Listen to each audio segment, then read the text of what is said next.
नमस्कार दोस्तों, मैं एडवोकेट सुनील दीक्षित आप सभी का अपने YouTube channel Dikshit legal aid में स्वागत करता हूं। जैसा कि आप सभी को पता है, अगर आप उत्तर प्रदेश के रहने वाले हैं या उत्तर प्रदेश का चालान आपकी गाड़ी पे है तो यह वीडियो आपके काम की है, आपको इसको देखना चाहिए। जैसा कि आप सभी लोगों को पता है कि उत्तर प्रदेश शासन ने 1 जनवरी 2017 से लेके 31 दिसंबर 2021 के बीच के जितने चालान थे उस सभी चालान को माफ कर दिया है। चाहे वह चालान ट्रैफिक पुलिस ने किए हों या चाहे वह चालान स्टेट ट्रांसपोर्ट डिपार्टमेंट या आरटीओ कह सकते हैं, रीजनल ट्रांसपोर्ट डिपार्टमेंट ने किया हो।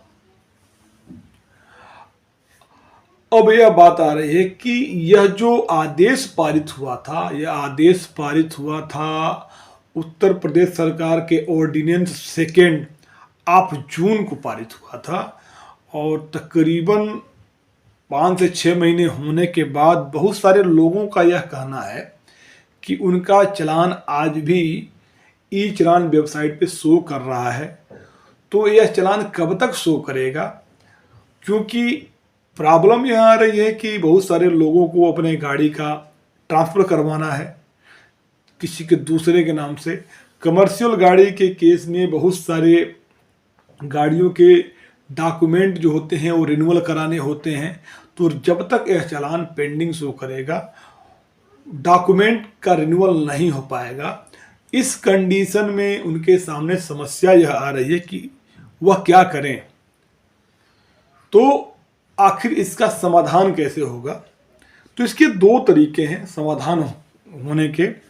पहला तरीका तो यह है कि गवर्नमेंट अपने अकॉर्डिंग काम करेगी। तो उसमें कितना समय लगेगा उसके बारे में कोई भी टाइम फिक्स नहीं है। तो जिसके पास समय है वह इंतज़ार कर सकते हैं कि गवर्नमेंट अपने अकॉर्डिंग ये जो चालान है इनको डिस्पोज करके या तो ई चालान वेबसाइट से डिलीट कर दे या ई चालान वेबसाइट पे उनको डिस्पोज कर दे। दूसरी व्यवस्था यह है कि जिनकी भी अर्जेंसी है वह उस चालान के रेगुलर कोर्ट में जाके एक एप्लीकेशन लगाए। रेगुलर कोर्ट से मतलब यह है कि चालान जिस भी जगह पे कटा हुआ है वह जगह का जुरिडिक्शन जो है उस जिले की डिस्ट्रिक्ट कोर्ट में आएगी और जिस भी डिस्ट्रिक्ट कोर्ट में उस चालान की जुरिडिक्शन आ रही है उस कोर्ट में जाके आपको एक एप्लीकेशन लगानी होगी। जो एप्लीकेशन होगी उसका टाइटल होगा एप्लीकेशन फॉर डिस्पोजल ऑफ चालान।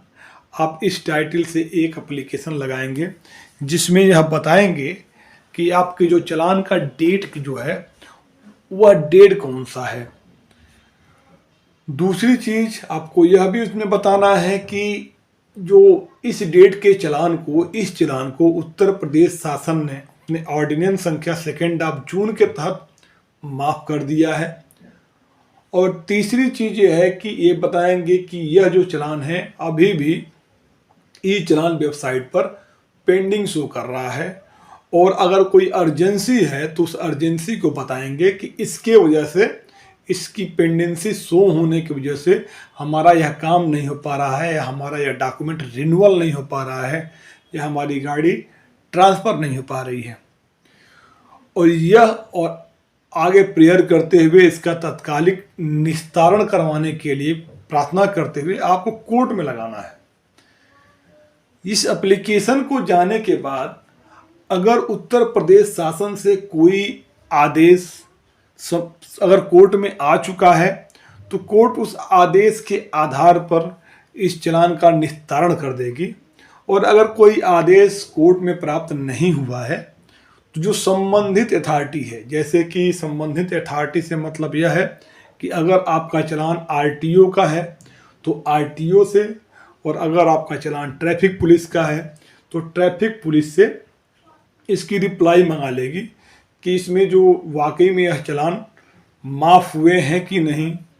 उसकी रिप्लाई जब अथॉरिटी सबमिट कर देगी तो कोर्ट इसमें चालान को माफ करते हुए इसके आधार पे ऑर्डिनेंस संख्या 2 ऑफ जून के आधार पे आपके चालान को माफ करते हुए आपको एक ऑर्डर पास कर देगी, और ऑर्डर की कॉपी आपको लेना है और ऑर्डर की कॉपी को आपको संबंधित अथॉरिटी में जमा करना है।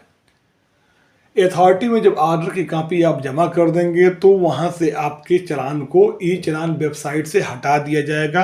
हटाने से तात्पर्य यह है कि डिस्पोज, जहाँ पेंडिंग आ रहा है वहाँ डिस्पोज हो जाएगा या डिलीट किया जा सकता है।